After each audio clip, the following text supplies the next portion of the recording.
Ce matin, c'était le dernier atelier avant le grand bal du 10 mai. Et donc on était tous les 4 musiciens de Manigal réunis et puis aussi tous les danseurs de l'ESAT. D'habitude on faisait en 2 groupes et là tout le monde était ensemble, donc ça faisait plein de danseurs sur la piste de danse. Pour cette dernière séance, on a réuni tous les 2 groupes pour travailler les danses pour le bal.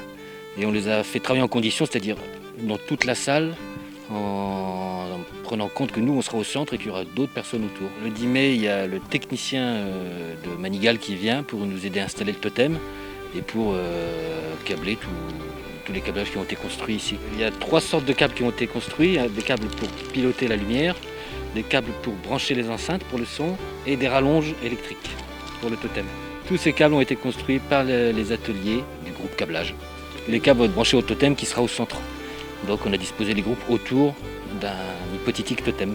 Tous les gens qui seront présents, soit vont jouer de la musique, nous, soit vont danser. Donc personne ne regarde personne en fait, c'est pas comme un spectacle. Il ne faut pas stresser en fait parce que le moment sera un moment comme on a eu l'habitude d'en avoir ensemble. Le but c'est de danser avec tout le monde, pas forcément entre vous. Alors, si vous avez envie de danser entre vous, vous avez le droit. Mais si vous avez envie d'aller chercher quelqu'un pour danser avec, au contraire. J'ai invité ma famille, mes parents, ma maman et mon papa. Ouais, ils vont m'emmener à 19h. Je vais les faire découvrir. Je suis prête pour le 10 mai, pour le bal. Il y a plein de danses qu'on va faire que vous ne connaissez pas encore. Il y a celles qu'on a travaillées ensemble, puis il y en a d'autres que vous ne connaissez pas. Celles que vous ne connaissez pas, essayez-les le soir du bal.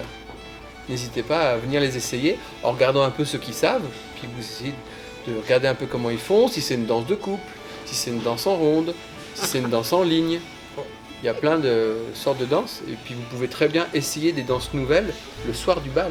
Si vous n'avez pas complètement compris les pas, c'est pas grave.